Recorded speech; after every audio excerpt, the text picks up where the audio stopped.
بسم الله الرحمن الرحيم. الحمد لله وكفى وسلام على عباده الذين اصطفى أما بعد. أعوذ بالله من الشيطان الرجيم. بسم الله الرحمن الرحيم.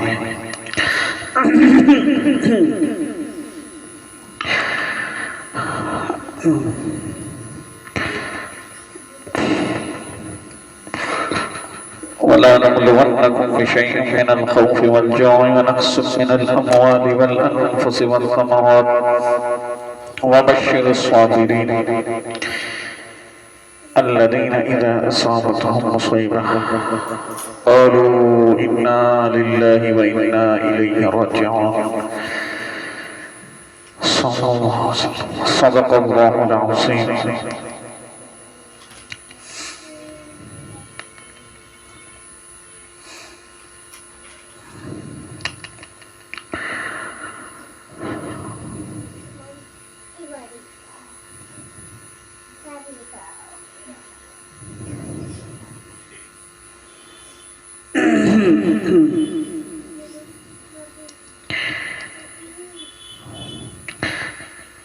اللہ کے رسول صلی اللہ علیہ وسلم کی حدیث ہے،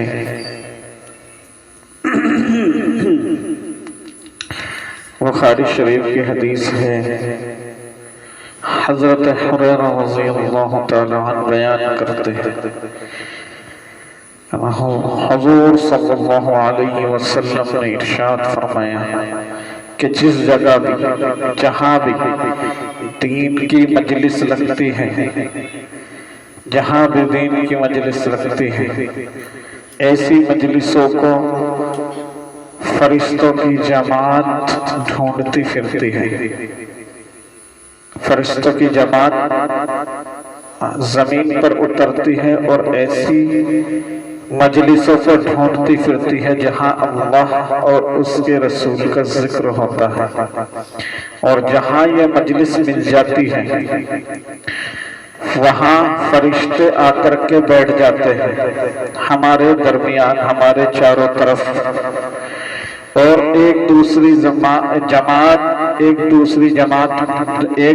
دوسری جماعت کو بلاتی ہے کہ ادھر آ جاؤ، یہاں مجلس اللہ کی لگی ہوئی.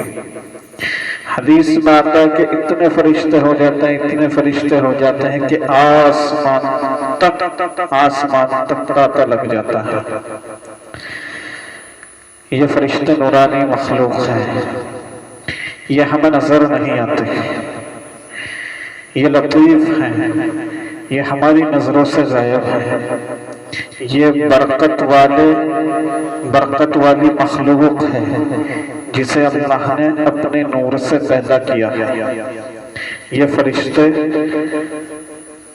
صرف اللہ کے حکم سے ان مجلسوں میں آتے ہیں، اور یہ مجلس جہاں لگتی ہے وہاں فرشتے اسی طرح آتے ہیں. جب یہ مجلس ختم ہوتی ہے تو یہ فرشتے اللہ کے دربار میں جاتے ہیں. جب یہ فرشتے اللہ کے دربار میں جاتے ہیں، اللہ سمیع بصیر ہے، اللہ دیکھنے والا ہے، سمیع علیم ہے، اللہ جاننے والا ہے. اللہ کسی چیز کا محتاج نہیں، لیکن جاننے کے باوجود، دیکھنے کے باوجود، سننے کے باوجود اللہ فرشتوں سے یہ پوچھتا ہے کہ تم کہاں سے آ رہے ہو. یہ سب حدیث کے الفاظ ہیں جو میں بتا رہا ہوں آپ کو. فرشتے عرض کرتے ہیں کہ اللہ فلا فلا محلے میں، فلا فلا ملک میں، فلا فلا صوبے میں، فلا فلا ضلع میں، فلا فلا محلے میں، فلا فلا مدرسے میں، فلا فلا گھر میں، فلا فلا جگہ پر لوگ مختلف خاندانوں سے، الگ الگ خاندانوں سے، الگ الگ گھروں سے، اور الگ الگ گھروں سے اکٹھے ہو کر کے تیرا اور تیرے نبی کا ذکر کر رہے تھے۔ اللہ جاننے کے باوجود کہتا ہے کہ وہ کس لیے میرا ذکر کر رہے تھے، کس چیز کی وہ طلب کر رہے تھے، کیا چیز چاہیے انہیں۔ تو جنت، فرشتے کہتے ہیں کہ اللہ وہ جنت کی طلب کر رہے تھے۔ ہم سب کو جنت چاہیے نہیں چاہیے؟ چپ رہنے کا مطلب ہے نہیں چاہیے، چاہیے یا نہیں چاہیے؟ ہم سب کو جنت چاہیے نہیں چاہیے؟ فرشتے کہتے ہیں کہ وہ جنت کی طلب کر رہے تھے۔ تو اب یہاں ہم کس چیز کی طلب نہ بیٹھے ہیں، ہم صبح سے کس چیز کی طلب نہ لگ رہے ہیں؟ علم دین ہم کیوں سیکھ رہے ہیں، علم دین ہم کیوں سکھا رہے ہیں؟ ہم اتنی ٹھنڈ میں اپنے بستروں کو چھوڑ کے صبح سے کیوں بیٹھے ہیں؟ اس لیے جب کوئی آدمی کوئی گھر بناتا ہے تو دیکھو کتنی اذیتیں برداشت کرتا ہے، کتنی اذیتیں برداشت کرتا ہے۔ وہ اینٹیں بھی ڈھوتا ہے راج مزدوروں کے ساتھ، وہ جھاڑو بھی لگاتا ہے، وہ کھانے میں کرکل بھی برداشت کرتا ہے، وہ کپڑوں کا میلا ہونا بھی برداشت کرتا ہے۔ لیکن جب گھر بن جاتا ہے، جب ٹائل سے لگ جاتی ہے اور پتھر گھسا جاتا ہے، سب تیار ہو جاتا ہے، تو اب یہ پوری عمر آرام کرتا ہے جب تک کہ اس کی زندگی ہے، اس کے بچے اس کے اندر آرام کرتے ہیں۔ لیکن بنانے میں کتنی مصیبت اٹھائی ہے یہ وہی جانتا ہے جس نے بنایا ہے، یہ کتنی محنت کا پیسہ اس میں لگایا ہے وہی جانتا ہے جس نے لگایا ہے۔ ہمارے پوتا، ہماری پوتی، نواسی نواسا نہیں جانیں گے اس بات کو جب تک وہ خود نہیں لگائیں۔ تو اللہ نے اسی طرح اس دنیا میں ہمیں اس لیے بھیجا ہے کہ ہم جو ہیں، اللہ نے دو ٹھکانے مقرر کر دیے ہیں، ایک جہنم ایک جنت، اور اللہ نے ہمیں دونوں راستے دکھا دیے ہیں، صراط مستقیم، صراط ابلیسی، صراط مستقیم اور صراط ابلیسی۔ صراط مستقیم اللہ کا راستہ ہے، صراط مستقیم جنت کا راستہ ہے، صراط ابلیسی جہنم کا راستہ ہے، دوزخ کا راستہ ہے، سزا بھگتنے کا راستہ ہے، بہت خطرناک راستہ ہے۔ صراط الرحمن یعنی کہ رحمان والا راستہ، صراط اور طریق شیطان یعنی کہ شیطان والا راستہ۔ اللہ نے ہمیں صراط مستقیم جو دیا ہے وہ جنت کے لیے دیا ہے، اس لیے ہم اس دنیا کے اندر رہ کر مصیبتیں اذیتیں اٹھا کر کے جنت کا گھر بنا رہے ہیں۔ تو فرشتے کہتے ہیں کہ اللہ جنت کی طلب کر رہے ہیں۔ بتاؤ ایمانداری سے، مجھے آپ سے کچھ پیسہ چاہیے، مجھے آپ سے کوئی فائدہ چاہیے، میں کیوں بیٹھا ہوں، آپ کیوں بیٹھے ہو، آپ کیوں آئے ہو اپنے گھر کو چھوڑ کر، کیوں تم صبح سے یہاں بیٹھی ہو، جتنی بچی آئی ہوئی، کیوں بیٹھی ہو تم صبح سے؟ اس لیے اللہ راضی ہو جائے، اور اللہ راضی ہو جائے تو ہمارا جنت میں جانا آسان ہو جائے گا، اور جنت ہمارا حقیقی گھر ہے۔ اگر کسی سے حقیقی گھر اس وجہ سے چھن جائے کہ اس نے بہت بڑی غلطی کی تھی، اپنے کاغذوں کو جلا دیا تھا، اور اس سے حقیقی گھر گورنمنٹ نے اس لیے چھین لیا کہ تو سب سے بڑا لاپرواہ ہے، جب تو اپنے گھر کی حفاظت نہیں کر سکتا تو تجھے گھر بھی نہیں دیا جا سکتا۔ اگر ہم اپنے گھر کے کاغذوں کو ضائع کر دیں، اگر ہم اپنے گھر کو گندا کرنے لگیں، تو گورنمنٹ ہم سے یہ گھر اس لیے چھین لے کہ تیرے پاس کاغذ نہیں ہے، تو اس کی دیکھ ریکھ نہیں کرتا، تو اس میں کس کا قصور ہوگا؟ اس میں ہمارا قصور ہوگا۔ ایسے ہی جنت ہمارے حقیقی گھر ہے۔ اللہ نے آدم علیہ السلام کو جنت سے اتار کر زمین پر بھیجا تھا، اس لیے بھیجا تھا کہ میں تمہیں دو راستے دے رہا ہوں۔ شیطان نے اللہ کو چیلنج کیا تھا کہ دو راستے دے رہا ہوں، ایک راستہ رحمان والا ہے، یہ جنت کا راستہ ہے، تم اپنے واپس گھر میں آ جاؤ، تم اپنے حقیقی گھر کے اندر آ جاؤ ان اعمالوں کو کر کر جو ہم نے صراط مستقیم والے اعمال دیے۔ ایک راستہ شیطان والا راستہ ہے، ہمارا حقیقی گھر جہنم نہیں ہے، ہمارا حقیقی گھر جہنم نہیں، لیکن کچھ لوگوں نے کفر اختیار کیا، کچھ لوگوں نے اللہ کی نہیں مانی، تو اس نے ایسا ہی کیا جیسے اپنے گھر کے کاغذاتوں کو جلا دیا، تو جو کاغذاتوں کو جلا دے گا وہ گھر کا مالک کیسے بن سکتا؟ تو اس نے اپنے کاغذاتوں کو جلا دیا، تو اب وہ اس نے شیطان والا راستہ اختیار کیا، جس نے بدعملی کی، جس نے اللہ کی نافرمانی کی، جس نے کفر کیا، شرک کیا، اس نے اپنے جنت کے کاغذاتوں کو جلا دیا، اس نے اپنے ڈاکومنٹس جنت والے پورے نہیں کیے، تو اللہ اس کو جہنم نہ بھیجے گا، کیونکہ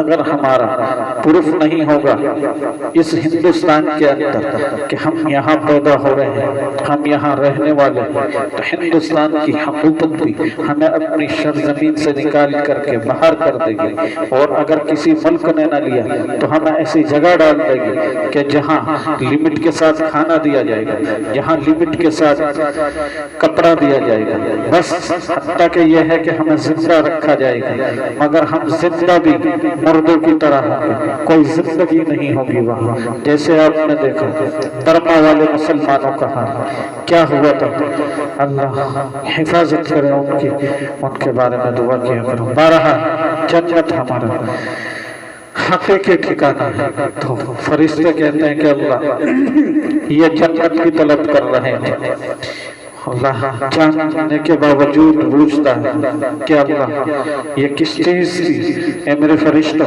یہ کس چیز سے پناہ مانگ رہے ہیں؟ اللہ کے رسول صلی اللہ علیہ وسلم کی حدیث ہے، اللہ کے نبی کے، اللہ کے رسول صلی اللہ علیہ وسلم کی زبان مبارک کی نکلے ہوئے الفاظ ہیں۔ اللہ جاننے کے باوجود پوچھتا ہے کہ فرشتوں کس چیز سے پناہ مانگ رہے تھے وہ بندے، تو اللہ فرشتہ کہتا ہے کہ اللہ اے اللہ وہ جہنم سے پناہ مانگ رہے تھے، تو بتاؤ ہم سب جہنم سے چھٹکارا چاہتے ہیں یا نہیں چاہتے؟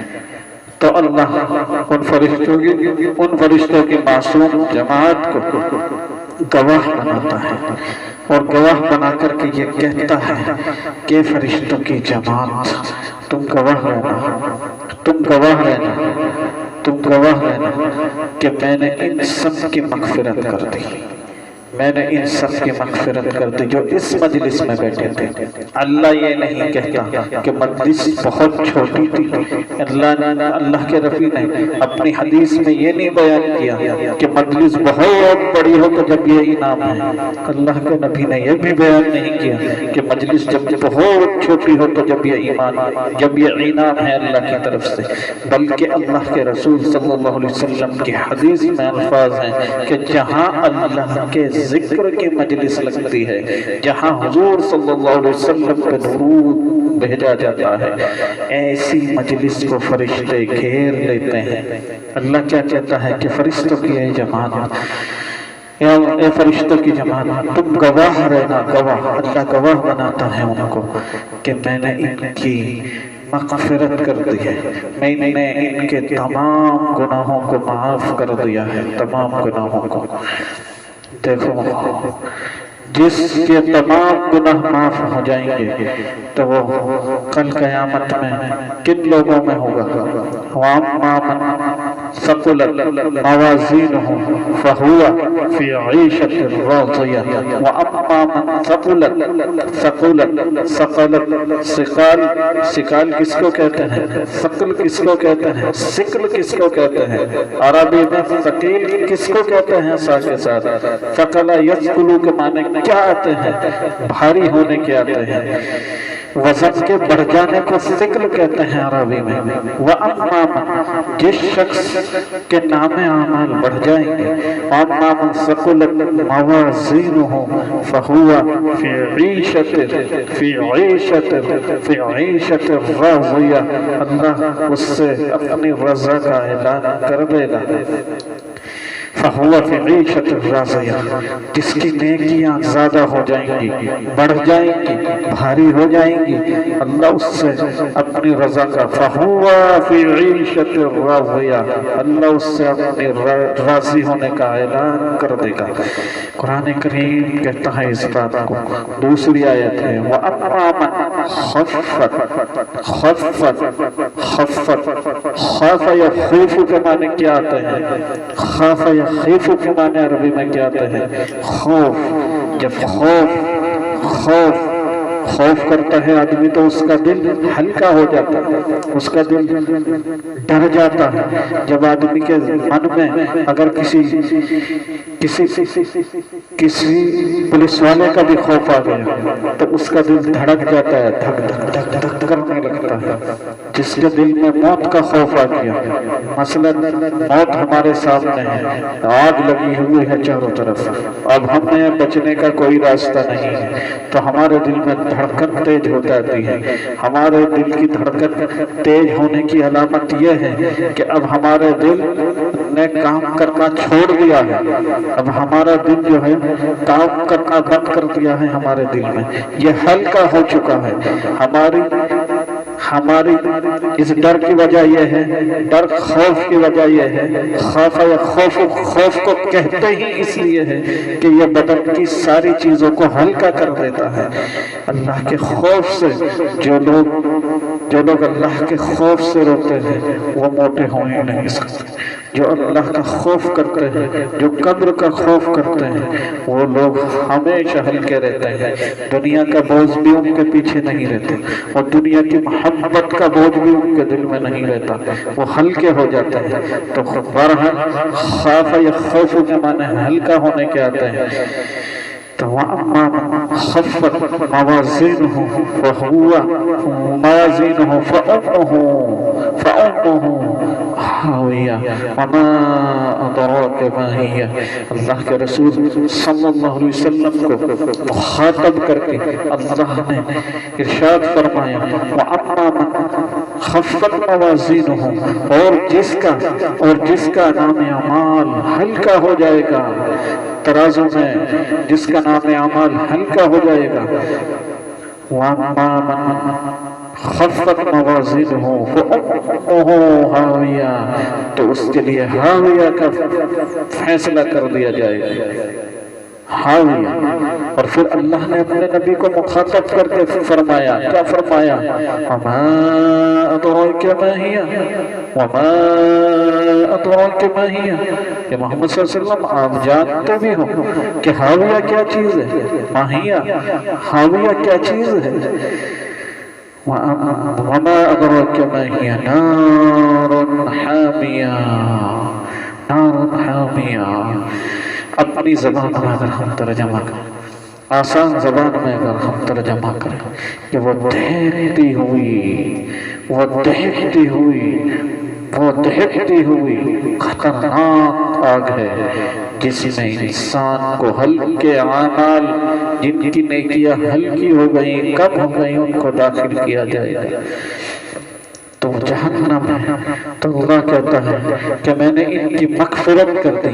تو اگر کسی کی مغفرت کر دی جائے گی تو اس کے گناہ کو ختم کر دیا جاتا ہے، اس کے تمام گناہ کو ختم کر دیا جاتا ہے جس کی مغفرت کر دی جاتی ہے۔ ہم نماز میں پڑھتے ہیں نا، اللہم انی، پوری نماز کر کے اللہم انی ظلمت نفسی ظلما کثیرا ولا یغفر الذنوب، اے اللہ میں نے اپنے نفس کو بہت زیادہ ظلم کیا ہے، وَلَا يَغْفِرُ الذُّنُوبَ إِلَّا أَنْتَ فَاغْفِرْ لِي مَغْفِرَةً، اگر تو میری مغفرت نہیں کرے إِلَّا أَنْتَ فَاغْفِرْ لِي مَغْفِرَةً مِنْ عِنْدِكَ، میری مغفرت فرما اور مجھ پر خاص رحم فرما، إِنَّكَ أَنْتَ الْغَفُورُ الرَّحِيمُ، بے شک تو گناہوں کو بخشنے والا رحیم ہے، رحم کرنے والا ہے۔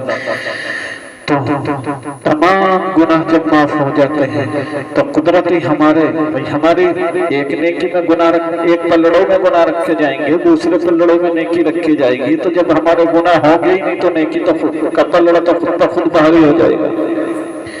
تو اس مجلس میں بیٹھنے سے ہمارے تمام گناہ معاف ہو جاتے ہیں۔ اور ایک حدیث میں آتا ہے کہ اللہ کہتا ہے کہ فرشتوں کی جماعت تم گواہ رہنا کہ میں نے اس مجلس والوں کے گناہوں کو معاف ہی نہیں کیا، بلکہ اس مجلس میں جو بیٹھا تھا اس کے گناہوں سے نیکیوں کو بدل دیا ہے۔ سمجھ میں آیا؟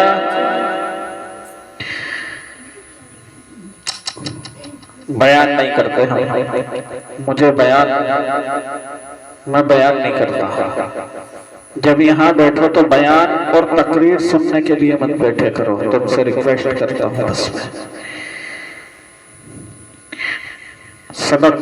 سبق یاد کرنے کے لیے بیٹھے کرو، سبق یاد کرنے کے لیے سبق ہے یہ، کیونکہ بیان کرنا تو بہت بڑے علماء کا کام ہے، بیان کرنا تو تقریر کرنا تو عالموں کا کام ہے۔ ہم تو خادم ہیں، ہم تو نوکر ہیں، نوکر کی نوکری یہ ہوتی ہے، ہم اللہ کے نوکر ہیں، ہم اللہ کے نبی کے نوکر ہیں، اور نوکر کا کام یہ ہوتا ہے کہ وہ ڈیوٹی اچھے سے اچھے طریقے سے کرے، وہ ڈیوٹی اچھے سے اچھے طریقے سے کرے تاکہ مالک خوش ہو جائے، اور مالک خوش ہو کر کے اچھے سے اچھا انعام دے۔ تو ہم تو خادم ہیں، ہم تو نوکر ہیں، تو ہمارا سب سے اچھی ڈیوٹی یہ ہے کہ ہم بیان نہ کریں، ہم تقریر نہ کریں، ہم بیان نہ سنیں، ہم تقریر نہ سنیں، بلکہ ہر بیان کو، ہر تقریر کو سبق کی طرح سنیں، سبق کی طرح سنائیں، کیونکہ سبق انسان یاد کرتا ہے۔ سمجھ میں آیا؟ سبق انسان یاد کرتا ہے، اور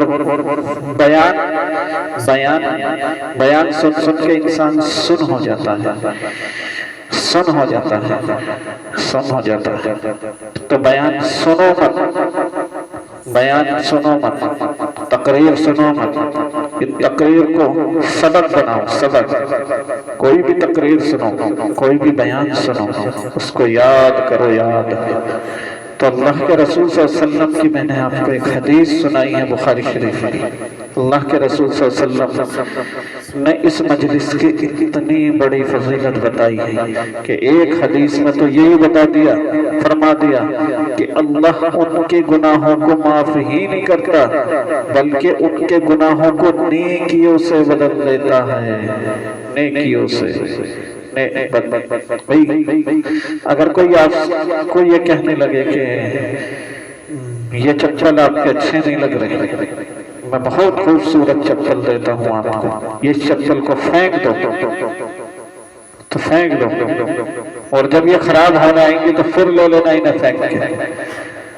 تو آپ کیا کہو گے؟ کتنا بڑھیا آدمی۔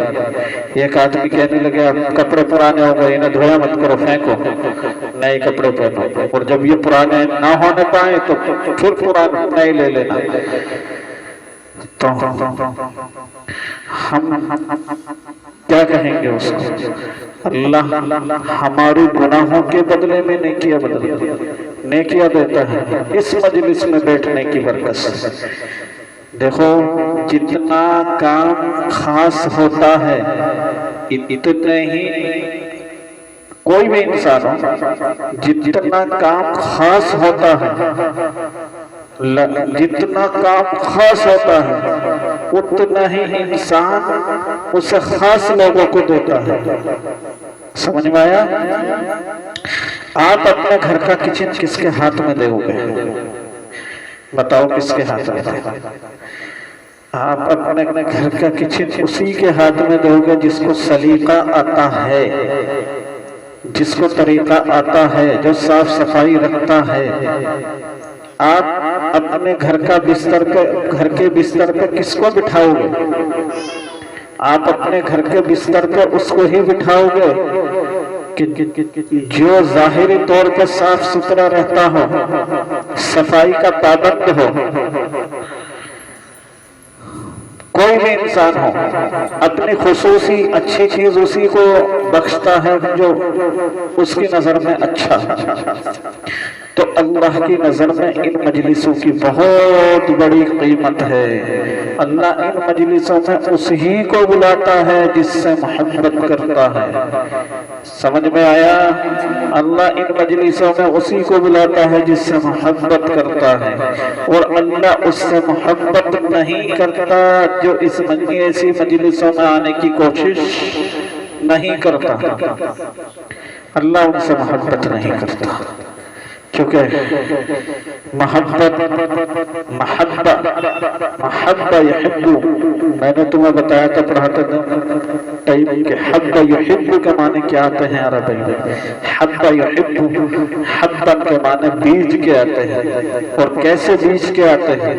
ایسے بیج کے آتے ہیں جو کھیتی میں ڈالا جائے، کھیتی میں ڈالا جائے، اور کیا ہو جب اس سے جب وہ پھوٹے تو اس کے پھوٹنے سے کیا ہو؟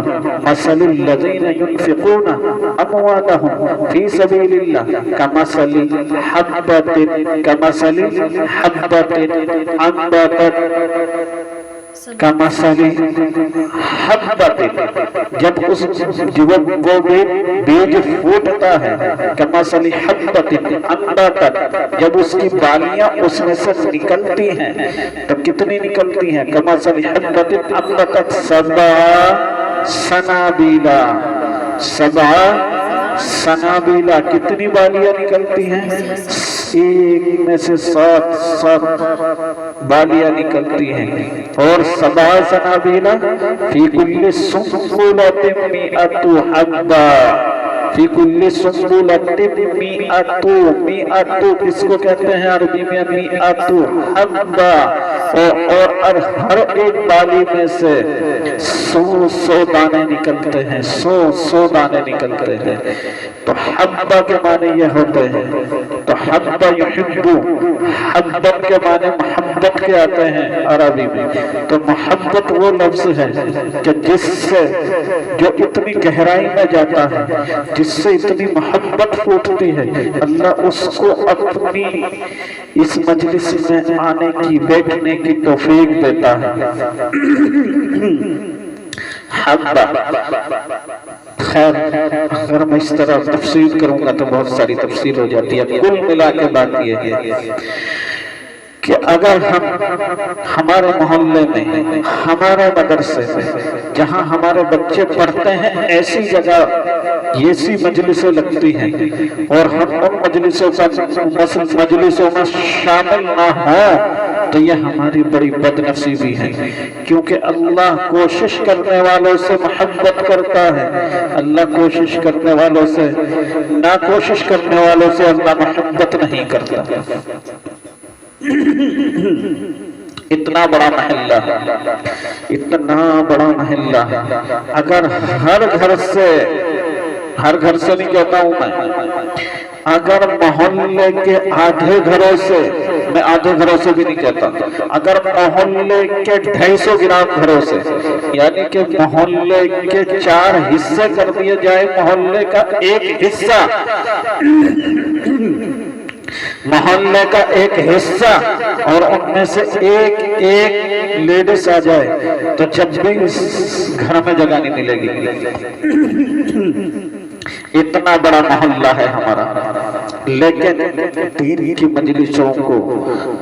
مجلسوں کو سجانا ہم نے چھوڑ دیا، دین کی مجلسوں میں آنا ہم نے چھوڑ دیا، اور دین کی مجلسوں کی محبت، وقت، قدر ہمارے دلوں میں نہیں ہے۔ کیوں نہیں ہے؟ کیونکہ ہم نے علم دین نہیں سیکھا۔ علم دین سیکھا ہے تو سرسری طور پر سیکھا ہے۔ کتنی سرسری طور پر سیکھا ہے کہ ہم مسلمان ہیں، ہمیں جمعے کے دن نماز پڑھنی ہے، جمعے کے دن سورہ جمعہ پڑھنی ہے، ہم مسلمان ہیں، ہمیں جمعرات کے دن سنی بانٹنی ہے، ہمیں جمعرات کے دن گوشت بنانا ہے، ہم مسلمان ہیں، ہمیں قربانی کرنی ہے، ہمیں گوشت بانٹنا ہے، بس ہم یہاں تک مسلمان رہ گئے ہیں۔ اللہ نے بہت پیسہ دے دیا ہے، ہم حج کرنے جا رہے ہیں۔ کیسے حج کرنے جا رہے ہیں کہ پوری دنیا پورے رشتہ داروں کی دعوت کریں گے، پورے رشتہ داروں نے اپنے نام کے سامنے لکھنا شروع کر دیا، فلاں حاجی فلاں حاجی فلاں حاجی فلاں حجت فلاں حجت فلاں حجت۔ بس کوئی مر گیا، کسی کا انتقال ہو گیا، بچوں کو بلا کے کہ قرآن کریم پڑھوا دیا، بریانی کھلا دی، مغفرت کی دعا کر دی۔ ہم نے دین کو یہاں تک سمجھا ہے، ہم نے ایمان کو یہاں تک سمجھا ہے، ہم نے اللہ کے رسول صلی اللہ علیہ وسلم کی زندگی کی جو چیزیں ہیں ہی نہیں ان کو ہم نے دین سمجھا ہے۔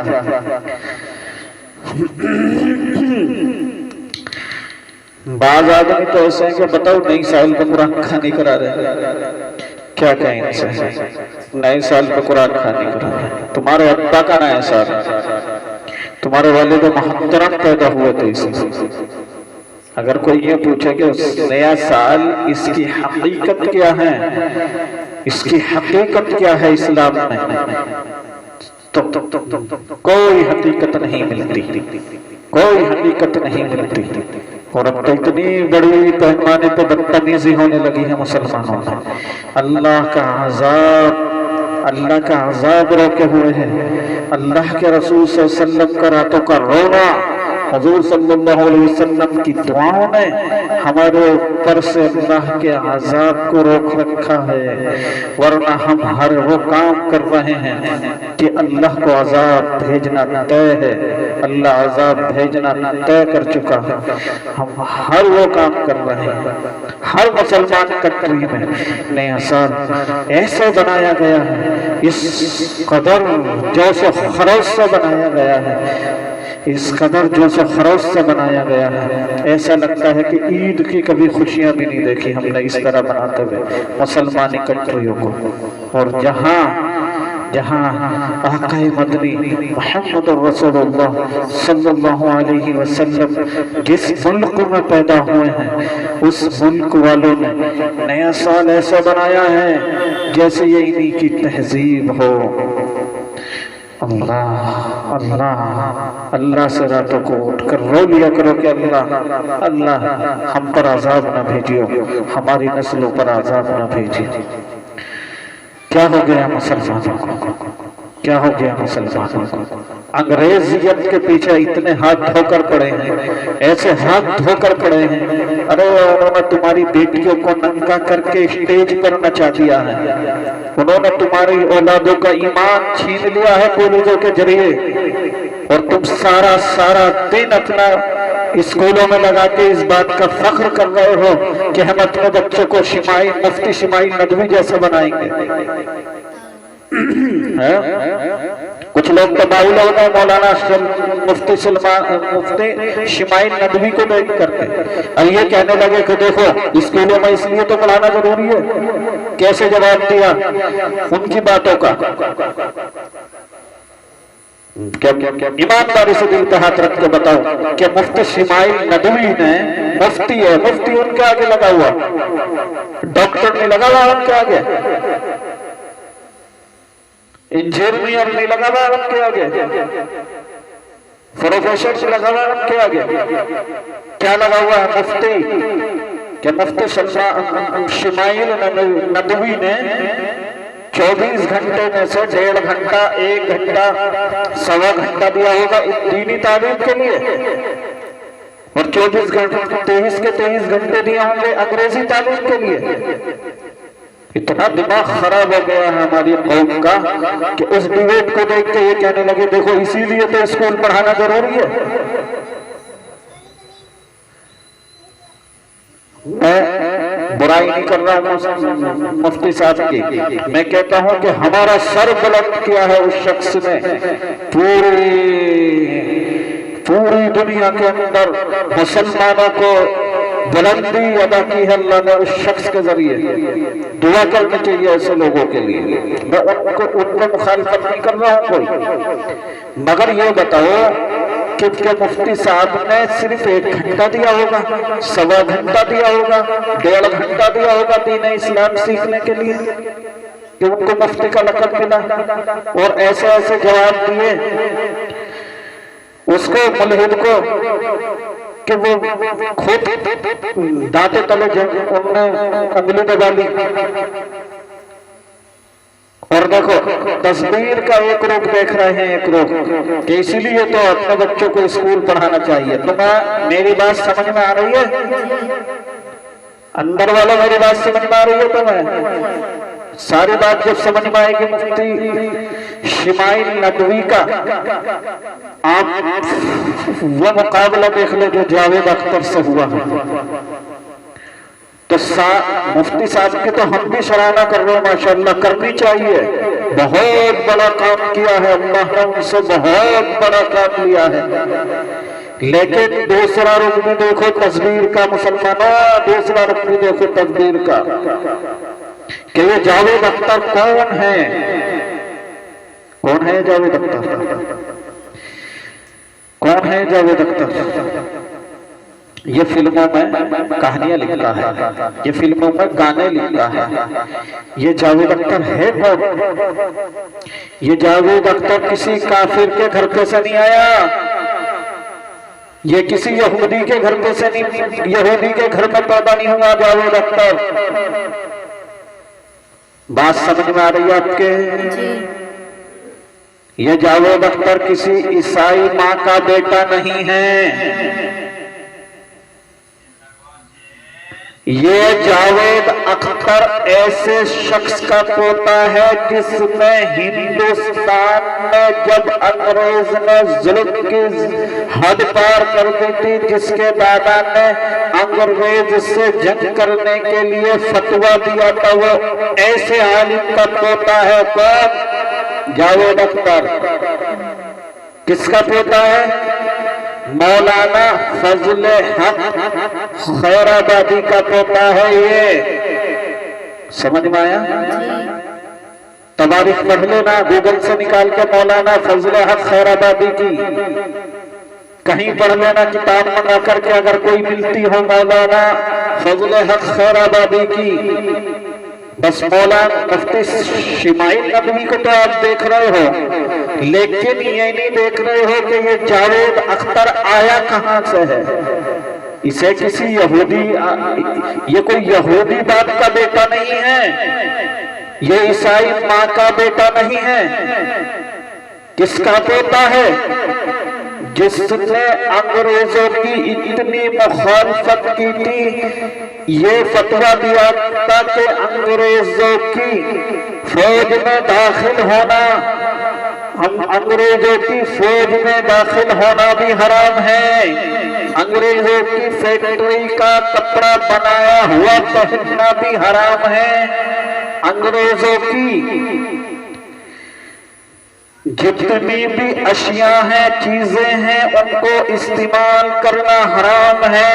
اور انگریز سے لڑ کے شہید ہونا اور انگریزوں کو مارنا یہ ہم پہ فرض کر دیا گیا ہے. فتویٰ آج بھی تواریخ میں لکھا ہوا ہے، اس میں مولانا فضل حق خیر آبادی کا نام ہے. یہ مولانا فضل حق خیر آبادی کون ہے؟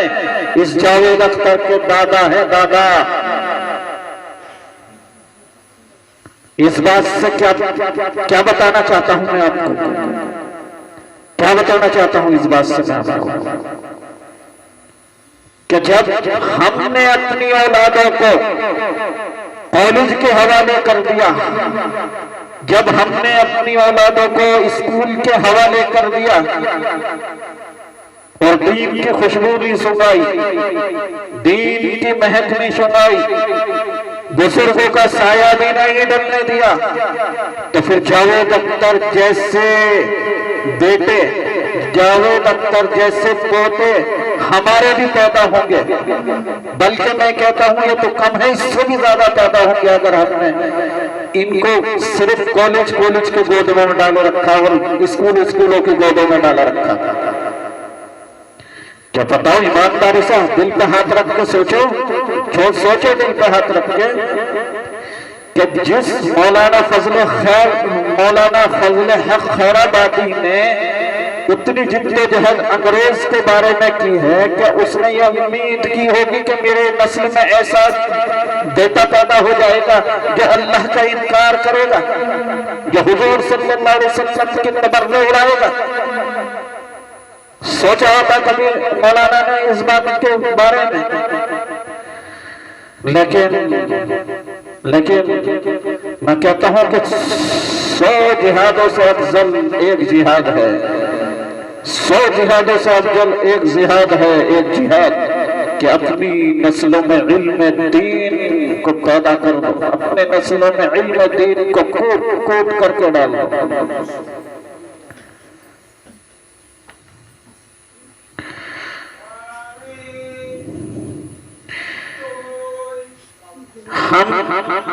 ہم جو ہے اس پر بہت خوش ہوتے ہیں کہ یوں کہتے ہیں لوگ کہ بھئی اسکول پڑھانا بھی ضروری ہے، اسکول کا پڑھانا بھی ضروری ہے۔ کتنا ضروری ہے بھئی؟ اتنا ضروری ہے، اتنا ضروری ہے کہ اللہ کے نبی کے، اللہ کے دین کے لیے 1 گھنٹہ، 1.25 گھنٹہ، 1.5 گھنٹہ، اور اتنا ضروری ہے اس انگریز دشمن کا، یہودی دشمن کا علم پڑھانا کہ اس کے لیے تم 8 گھنٹے دے رہے ہو۔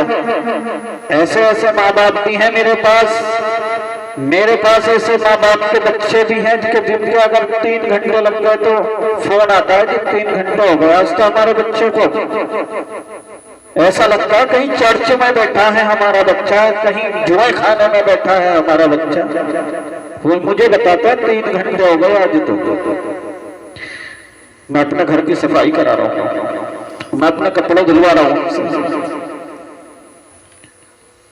یہ جگہ وہ ہے جہاں تمہارا بچہ انسانیت سیکھتا ہے، انسانیت سیکھتا ہے، رحمانیت سیکھتا ہے۔ لیکن مسلمان ماؤں کے دلوں پہ پردے پڑ گئے، مسلمان ماؤں کی کانوں پہ مہر لگ گئی، دلوں پہ مہر لگ گئی، آنکھوں پہ پردے پڑ گئے، سوچنے کی سمجھنے کی صلاحیت سلب ہو گئی۔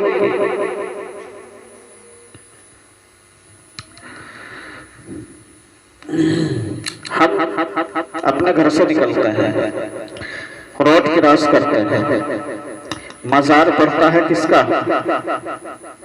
کس کا مزار پڑتا ہے؟ ارے تمہیں پتہ نہیں ہے اپنے علاقے میں رہتے ہو؟ کسی کو نہیں پتا؟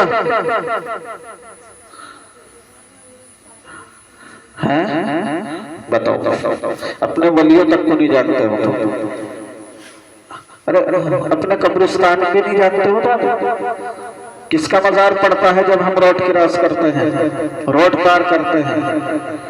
شاہ پیر صاحب رحمت اللہ علیہ کا مزار پڑتا ہے۔ اگر ہم دائیں ہاتھ موڑ کر کے شیخ لال میں کو سیدھا جا کر کے اور پلیا پار کر دیتے ہیں، کچہری روڈ پہ چلے جاتے ہیں، تو کس کا مزار پڑتا ہے؟ صاحبلا جس کا مزار پڑتا ہے۔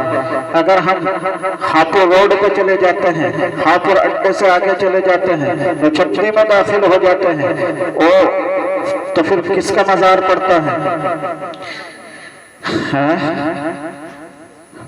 بالے میاں کا مزار پڑتا ہے۔ تو ہمارے میرٹھ میں یہ تو بڑے بڑے کتنے مزار ہیں؟ 3 مزار ہو گئے۔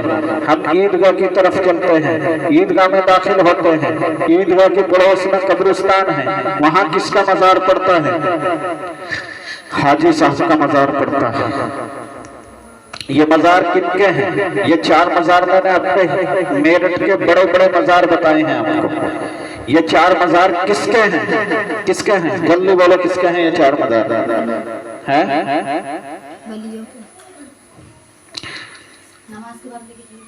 بتاؤ جلدی، کس کے ہیں 4 مزار؟ ارے ہمارے محلے والے اتنے سیدھے ہیں، بتاؤ انہیں یہ نہیں پتا کہ مزار کس کے ہیں یہ مزار؟ اللہ کے ولیوں کے مزار ہیں۔ کس کے ہیں؟ اللہ کے ولیوں کے مزار ہیں۔ کون ہوتا ہے اللہ کے ولی؟ اللہ کا دوست۔ اللہ کا ولی کون ہوتا ہے؟ ولی کے معنی آتے ہیں دوست کے۔ اللہ کے دوستوں کے مزار ہیں یہ، اللہ کے دوستوں کے مزار ہیں۔ ایسے ہی بڑے بڑے ولی گزرے ہیں، اللہ کے بڑے بڑے دوست گزرے ہیں، لیکن وہ ولی کب بنے ہیں؟ یہاں مائیں بیٹھی ہو کر یہ ولی کب بنے ہیں؟ کب بنے ہیں یہ ولی؟ جب ان کی مائیں ولیاں بنی ہیں۔ سمجھ میں آیا؟ اندر والا سمجھ میں آیا؟ یہ ولی کب بنے ہیں؟ یہ اللہ کے دوست کب بنے ہیں؟ جب ان کی مائیں اللہ کی دوست بنی ہیں، جب ان کی مائیں اللہ کی ولی بنی ہیں، جب یہ ولی بنے ہیں۔ اللہ نے اتنی عزت دی ہے کہ آج ان کا دربار ان کے نام سے جانا جانے لگا ہے۔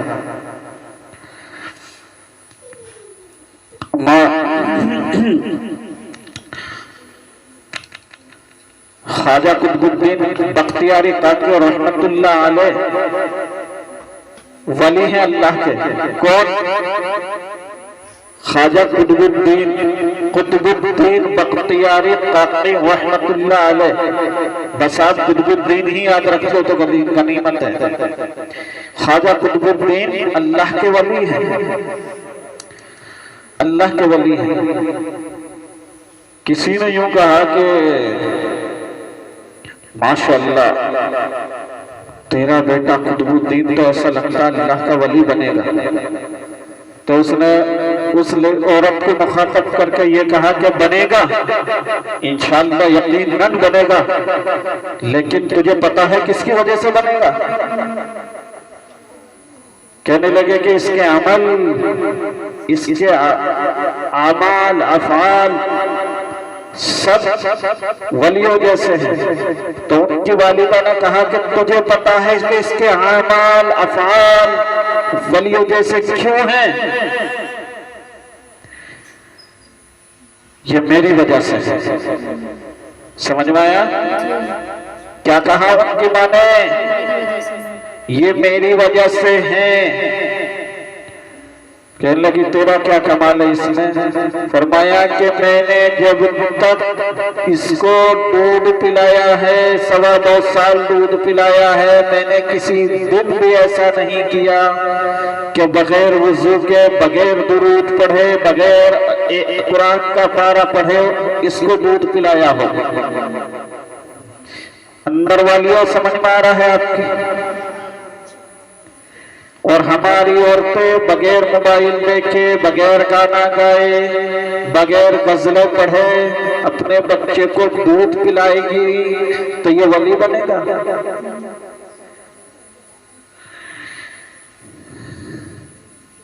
یہ ولی بنے گا؟ انہی کا واقعہ ہے کہ ان کے والد کا انتقال ہو گیا تھا جب یہ 1 سال کے تھے، تو جب 4 سال کے ہوئے ان کی والدہ انہیں لے کر کے گئی کہاں؟ مدرسے، کہ میرے بچے کو پڑھا دو۔ استاذ نے قاعدہ ساز نے رکھا کہ پڑھو بیٹا، پڑھو اعوذ باللہ من الشیطان الرجیم بسم اللہ الرحمن الرحیم الف، تو وہ کرنے لگے با۔ استاذ نے کہا تا، تو وہ کہنے لگے تا۔ کل ملا کے استاذ کو انہوں نے پورا قاعدہ سنا دیا۔ استاذ نے 12 نکالا۔ استاذ نے کہا بیٹا پڑھو الحمدللہ رب العالمین۔ قطب الدین کاکی بختیاری رحمت اللہ علیہ کہنے لگے الحمدللہ رب العالمین الرحمن الرحیم مالک یوم الدین۔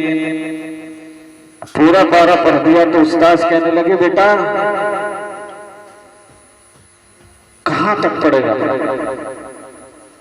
استاذ نے پڑھوائے تو 15 پارے مکمل پڑھ کے کہنے لگے کہ آگے مجھے یاد نہیں ہے۔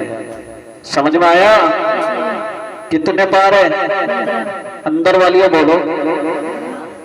دیکھو میں نے ابھی آپ کو بتایا تھا نا، ہمیں بیان نہیں سننا، ہمیں تقریر نہیں کرنی، ہمیں سبق یاد کرنا ہے۔ ہم یہ سبق یاد کر رہے ہیں تو سبق یاد بول بول کے کیا جاتا ہے، نہ کہ چپ رہ کے کیا جاتا ہے، کیونکہ اگر ہمیں سبق یاد ہو گیا تو ہم کامیاب ہیں۔ اسی بچے کی پٹائی نہیں ہوتی جو سبق یاد کرتا ہے اور پابندی سے یاد کرتا ہے اور پکا یاد کرتا ہے، ورنہ ایسے بچے چاروں ٹائم مدرسے آ رہے ہوں اور سبق یاد نہ کریں تو استاذ کا من کچھ نہیں رہتا ان سے، خوب پٹائی کر اس کی۔ تو سبق یاد کرنا یہ بہت بڑی اہمیت ہے۔ ہم یہاں سبق یاد کرنے کے لیے بیٹھے ہیں، جب ہمارے یاد ہوگا تو اللہ عمل کی بھی توفیق دے دے گا۔ کیا کہا خواجہ قطب الدین نے 15 پارے پڑھ کے؟ کیا کہا کہ میں اس سے آگے نہیں پڑھ سکتا، میرے اس سے آگے یاد نہیں ہے۔ اب استاذ بڑے حیران، سن لیں میری بات، استاذ بڑے حیران کہ اتنا سا بچہ 15 پارے حفظ اور ایک بیوہ کا بچہ، یہ کیسے ہو گیا؟ استاذ گھر گئے، آج جیسے زمانہ تو تھا نہیں، بیٹا کھول دو میں بیٹھ جاؤں اور ناشتے کراؤں بنا تکلف، حجاب ڈال کے استاذ سے ماں بھی بات کر رہی، سب کچھ کر رہی۔ آج جیسے دور نہیں تھا، استاذ بھی استاذ تھے، ہم جیسے خڑوس نہیں تھے، تو استاذ بھی استاذ تھے۔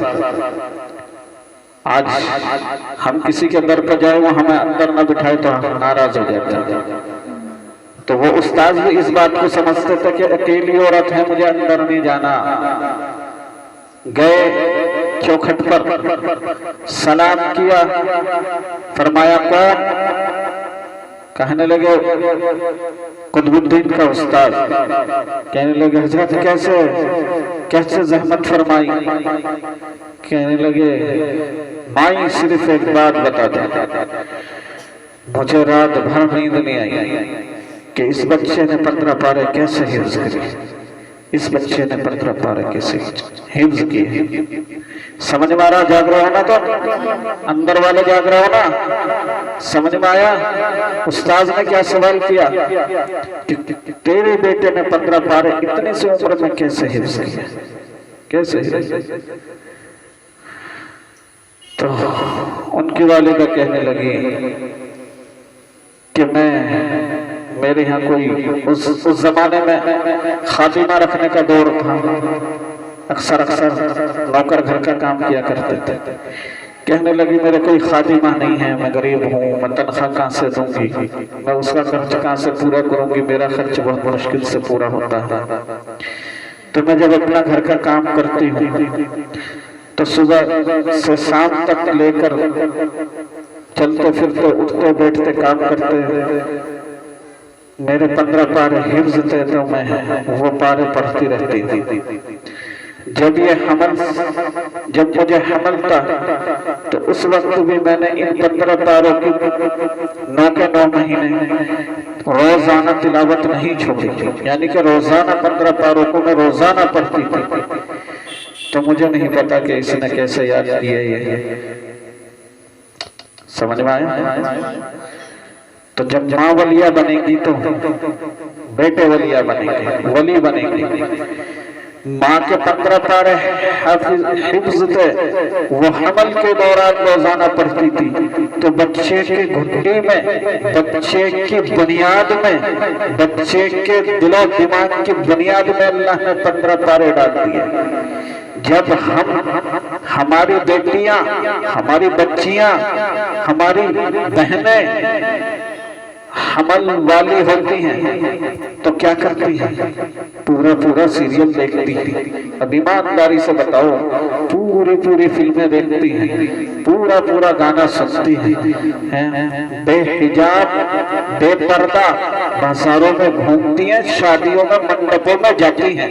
اب ایمانداری سے بتاؤ، اس کے حمل میں، اس کے بچے کی بنیاد میں، اس کے بچے کی دل و دماغ کی بنیاد میں کیا پڑے گا؟